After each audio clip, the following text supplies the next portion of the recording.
A wedding can get cancelled faster than the flowers can die. It happened in Portland, Oregon, in early April rain.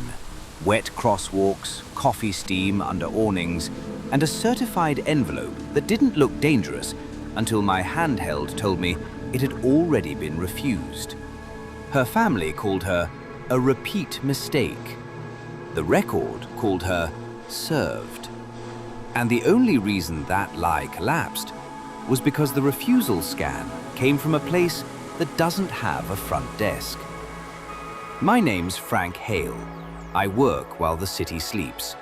No rumors, just records, receipts, barcodes, signatures, timestamps.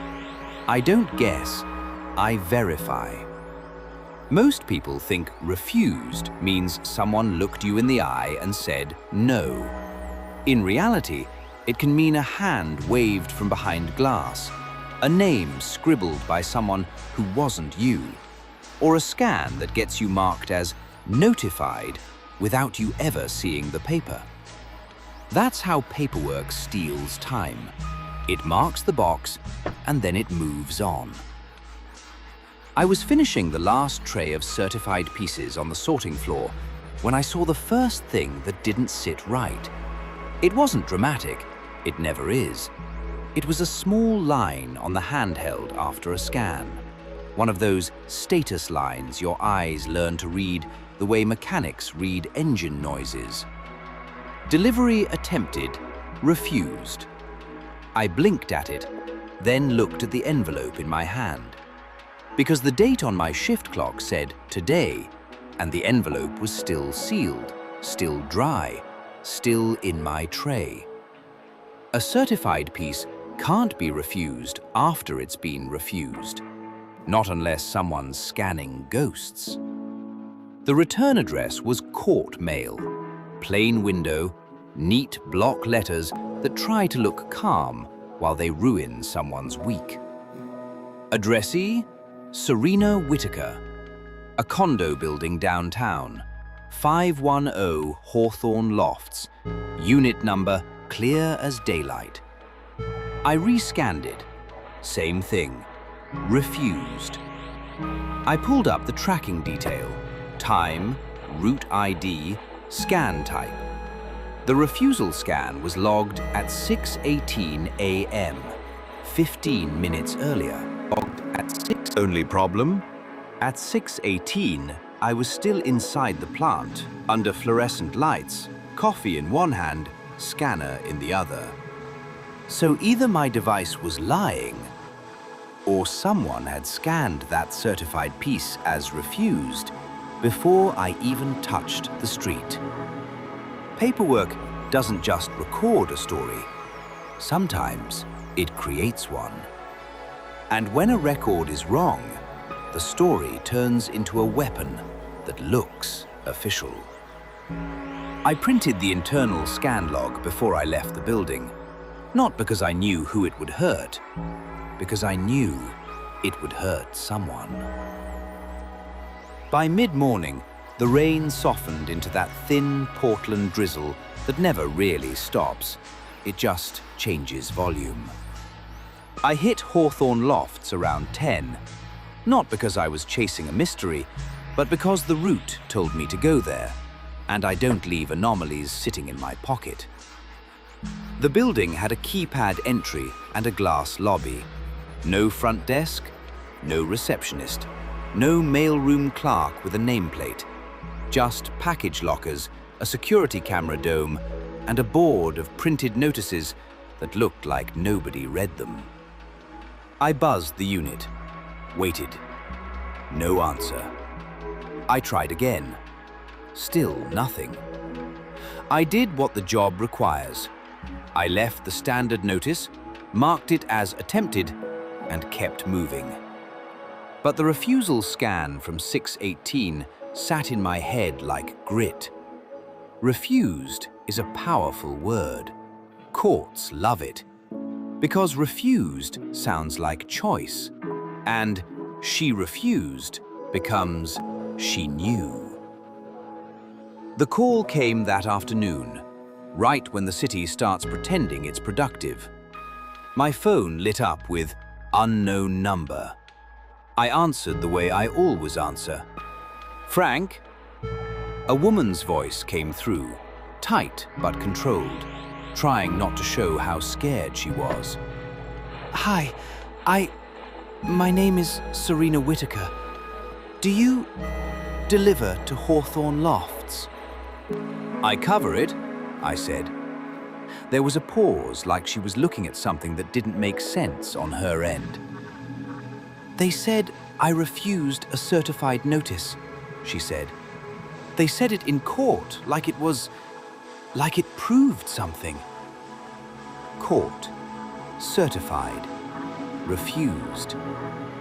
Those three words don't end conversations, they start them. Slow down, I said. Not soft, just precise. Who said it in court? My sister, Serena said. And the word sister carried a weight that didn't belong in a courthouse. And her attorney. That's where the personal stuff usually enters. Family always thinks the system will back them up if they speak confidently. Serena took a breath like she was about to admit something that hurt. It's about my wedding, she said, and about my condo. I didn't respond right away. I don't do comfort. I do sequence. What is the notice? I asked. It's a petition, she said, to freeze an escrow transfer, to delay a marriage license appointment, she swallowed, to flag me as unstable. Unstable. It's a favorite word of people who want to control you without touching you. And the court said I was served because the record says I refused certified mail. I looked at the printout I'd made that morning, my log, my timestamp, my route ID, the refusal scan that couldn't have happened. Serena, I said, I can't interpret court for you, but I can give you your record. Her voice cracked for half a second, then she forced it steady. Please, she said. They're saying I'm irresponsible, that I'm always doing this. I didn't ask what this was, because I already knew the shape of it. Family humiliation has patterns. It starts with a dinner table. It ends with a filing. We met an hour later under the courthouse awning, because inside makes people smaller than they should be. Serena was early 30s, white woman, rain-dark hair pulled back. A work badge clipped to her coat like she'd come straight from a shift. She held a binder so tight her knuckles looked pale. I'm a nurse, she said, like she needed that fact to exist in the air. I work nights. I pay my bills. She stopped herself. I finally said yes to someone good. Her fiancé showed up a minute later, Micah, mid-30s, quiet face. The kind of calm you only get from someone who's learned not to waste words. He didn't speak much. He just stood close, like a wall that didn't need to announce itself. Serena's sister arrived next, not with Serena, with confidence. Her name was Lindsay Whitaker, late 30s, clean coat, dry hair in a world that was dripping, a smile that stayed polite because it didn't need permission. She glanced at Serena's ring and said, loud enough for the sidewalk to hear, I thought you'd pick something simpler, for practicality. That wasn't a compliment. It was a needle. Serena didn't react, not outwardly. That's what happens when you've been humiliated your whole life. You learn to keep your face steady because your family will use your expression as evidence. They walked into court like they were going to a meeting. Serena walked in like she was entering a room where her name was already decided. Inside, everything smelled like wet wool, printer toner, and disinfectant. Shoes squeaked on tile. Fluorescent lights made everyone look tired. The judge wasn't theatrical. Judges rarely are. The clerk read the case header. Lindsay's attorney talked in confident sentences that were designed to sound like facts. Then the line came, the one that was supposed to end Serena's credibility in one breath. "Your Honor," the attorney said, "the respondent was served by certified mail and refused delivery, as shown in the tracking record." Refused. Serena didn't flinch, but Micah's jaw tightened beside her. Lindsay's eyes didn't even move, like she'd rehearsed this moment in her head and the script was going right. Serena stood when the judge addressed her. "My family is saying I'm unstable," she said. Calm voice, straight spine. "I'm not. I've worked nights for 8 years. I've never been arrested. I've never missed rent. But they've told this story about me since I was 19. The judge looked down at the paperwork. "Ms. Whitaker," she said, "the record shows refusal of service." That's when Serena looked at me. Not begging, not crying, just asking me to place truth on the table. I stepped forward when the judge acknowledged me. "My name is Frank Hale," I said. "USPS." The attorney's eyes sharpened. "Mr. Hale," the judge said, "do you have information relevant to service?" "I have the scan log," I said, "and I have a concern about the refusal status." The judge nodded once, the kind of nod that means, "Show me something real." I handed the clerk my printout. "No rumors," I said quietly, "just records." Here's the part people don't understand about courts. They don't react to vibes, they react to paper. If you bring emotion, they'll let you speak. If you bring a record, they have to look. The clerk examined the printout and the tracking screen. The judge read without speaking. Silence like that is procedural gravity. Then she looked up. "This refusal scan," she said, tapping the paper, "occurred at 6:18 a.m. "Yes," I said. "And you were not at the delivery address at 6:18? "No," I said. "At 6:18 I was still in the plant. My route doesn't begin until later. The refusal scan cannot be from an in-person attempt at that building." Lindsay's attorney stood up fast. "USPS logs aren't—" The judge held up a hand. "I'm not finished," she said. Her eyes went to the tracking detail on the clerk's monitor. "And the refusal," she continued, "is marked as accepted by front desk." I didn't change my expression, because the facts didn't need help. "Hawthorne Lofts has no front desk," I said. "No receptionist, no staffed lobby. If the court is relying on refusal by a front desk, that conflicts with the location." Lindsay's face tightened. Not anger, calculation. She was doing the math in her head. How much of her plan was built on a box being checked? Serena didn't smile. She didn't celebrate. She just stayed still. Serena didn't smile. That's the difference between people who are acting and people who are surviving. The judge flipped to another page. "And this petition," she said, "requests an emergency hold related to escrow and a marriage license appointment." "Yes, Your Honor," Lindsay's attorney said. "Because Ms. Whitaker has a history of—" "A history," the judge repeated, and her tone made the phrase smaller. "Or a narrative?" The judge's eyes landed on Serena.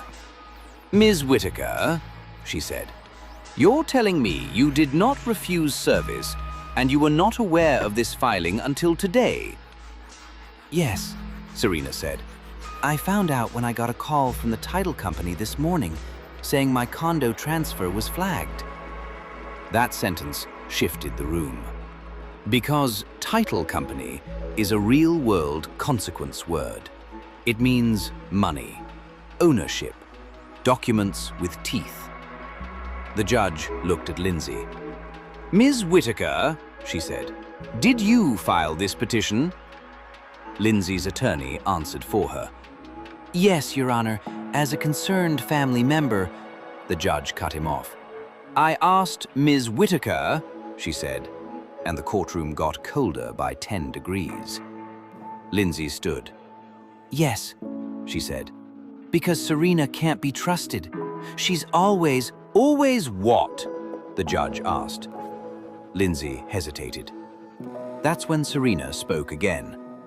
"Always trying," she said. "Always working. Always cleaning up after what you leave behind." It wasn't a speech. It was a fact. And for the first time, Lindsay's smile cracked. After the hearing, the judge didn't rule on the big emotional claims. She did something more important. She ruled on the record. She ordered the petition temporarily paused until proper service could be confirmed, and until the court received a written USPS service clarification regarding the front desk notation. It wasn't a full win. It wasn't a movie ending, but it stopped the immediate damage. It bought Serena time. Time is the first thing paperwork steals. Time is also the first thing you need to fight it. Outside the courtroom, Lindsay tried to speak like she was the reasonable one. "You're embarrassing yourself," she told Serena. Serena didn't answer. Because Serena had finally learned the only rule that works with people who weaponize narratives. Don't debate the story. Build the file. That night, Serena told me the part that made the whole thing make sense. Not in a dramatic confession, in quiet, plain sentences, like she'd been carrying them for years. "My sister did it to me my whole life," she said. "If I got a promotion, she'd tell everyone it was pity. If I dated someone good, she'd call him temporary. If I struggled, she'd announce it like a headline." Micah stayed beside her, listening without interrupting. Serena stared at the wet street, like she was reading an old memory off the pavement. "At my engagement dinner," she said. She stood up and said, "Let's toast Serena. She finally found someone willing to tolerate her." Micah's eyes didn't change, but his hands tightened. Serena went on. "Everybody laughed, even my mom, like it was harmless." That was the humiliation. Public, clean, socially acceptable. Then the hidden truth arrived the next day in the form of a phone call from the title company. "They said there was an emergency hold," Serena said. "That someone filed a petition saying I couldn't complete my escrow because I was impaired." Impaired, unstable, unfit. The words change. The strategy stays the same. "But the hold wasn't the scariest part," Serena said. "The scariest part was the way they said it. Like the court file already decided I was irresponsible because I refused mail." She looked down at my printout. "So I didn't confront her," she said. "I wanted to. I wanted to scream, but I didn't." That was the reaction. Silence plus decision. Serena didn't choose drama. She chose procedure. Over the next week, Serena lived the long journey part that nobody posts about. Because slow growth isn't cinematic, it's exhausting. She worked 3 nights in a row. She called the building manager, got a written statement. No front desk, no staff. She requested lobby camera footage for the morning of the refusal. She printed her work schedule, showing she was at the hospital during the alleged delivery attempt window. She gathered emails from the title company showing the exact moment the hold was placed. She started documenting every phone call like it was evidence, because it was. And she did something else, quietly. She pulled her credit report. Because when someone is willing to forge service, they're usually willing to forge more. And there it was, like a bruise you only notice when you press it. A new inquiry. A small line of debt associated with a store card she'd never opened. Not huge, not glamorous, just enough to show a pattern. Someone close had her information. Serena didn't cry when she saw it. She just circled it and put it in the binder. Micah watched her do it and said, "I'm not going anywhere." Not romantic, not loud, just a sentence that holds weight when life gets bureaucratic. The second hearing happened on a Monday morning. The rain stopped that day, like the city didn't want to be blamed. Serena walked into court with a binder that looked heavier than her purse. Lindsay walked in with the same clean coat and the same practiced expression. But something was different. Serena wasn't trying to be believed. She was proving. The judge reviewed the new file. Building statement, no front desk. Security clip screenshot, no USPS carrier present at 6:18. USPS internal printout, refusal scan logged before route start. Title company email, hold placed minutes after refusal status appeared in the court packet. Facts stacked. Neat. Unromantic, unavoidable. Lindsay's attorney tried to pivot. "Your Honor, regardless of service, the underlying concern is..." The judge cut him off. "We're not here to discuss feelings," she said. Judge cut him off. "We're here to discuss filings." Then the judge looked at Lindsay. "Ms. Whitaker," she said, "do you understand the consequences of submitting an emergency petition based on a service record that appears inaccurate?" Lindsay's voice rose slightly, just enough to sound offended. "I was trying to protect my sister," she said. Serena didn't react, because Serena finally understood something Lindsay never learned. Protection doesn't require lies. The judge turned to the clerk. "Remove the emergency hold," she said. "Order denied. Record corrected." Then she added the part that isn't satisfying in movies, but matters in real life. "And refer this matter for review regarding potential misrepresentation in the filing." Review. Referral. That's the court's version of a warning shot. Lindsay's face went tight, and for the first time, she looked like someone who realized the system might not be her stage. Outside the courtroom, Serena's mother showed up, not to apologize, to manage perception. She hugged Serena like they were fine and said, loud enough for passers-by, "See, we just want what's best." Serena stepped back. "No," she said, calm voice, clear words. "You want what's controllable." Her mother's eyes widened like Serena had slapped her with a sentence. Lindsay scoffed. "Oh my God, you're being dramatic." Serena didn't raise her voice. "I didn't file a petition," she said. "I didn't forge a service narrative. I didn't try to cancel my own wedding from a courthouse counter." She turned to her mother. "And if you want a relationship with me," she said, "it won't include Lindsay managing my life." That was the revelation. Not through yelling, through facts, through the documented outcome that stood where Lindsay's story used to stand. Micah put a hand lightly on Serena's back, not to guide her, to support her choice. Lindsay opened her mouth, ready to throw one last line like a knife. But Serena didn't wait. She turned and walked away. No scene, no speech, just exit way. Because boundaries don't need applause. 2 weeks later, Serena and Micah stood in City Hall with their shoes still damp from rain. No family entourage, no performance. Just witnesses, paperwork, and a clerk who smiled like she'd seen enough chaos to appreciate calm. When Serena signed the license, her hand didn't shake, because her name was finally hers again, on a document that wasn't weaponized. Afterward, Serena sent one message to the family group chat.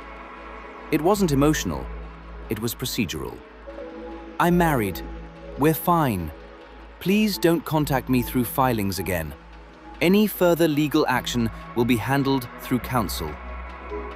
Not revenge, boundary. And then she muted the thread.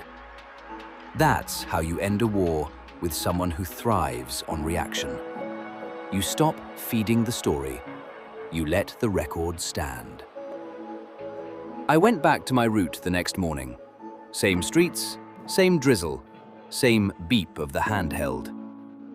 But I kept thinking about how easy it is to ruin someone with a box checked on a screen.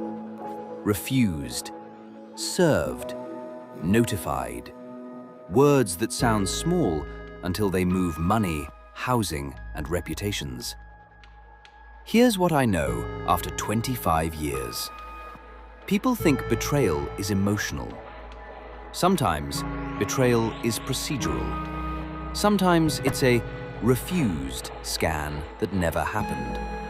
Sometimes it's a petition filed by someone who smiles in your face.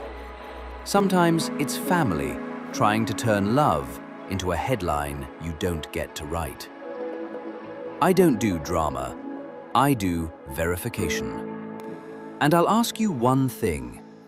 If your own family tried to cancel your life with paperwork, would you confront them first? Or would you do what Serena did? Build the file, draw the line, and let the record speak. Tell me in the comments.